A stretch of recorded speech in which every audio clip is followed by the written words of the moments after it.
Met her on the way to Chicago, where she was all alone.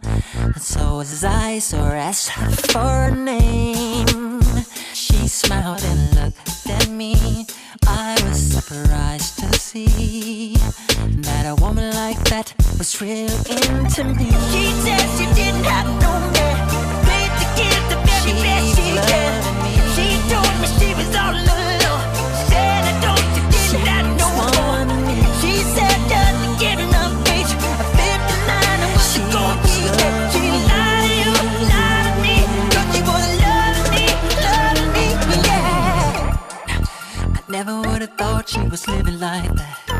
Her words seemed so sincere.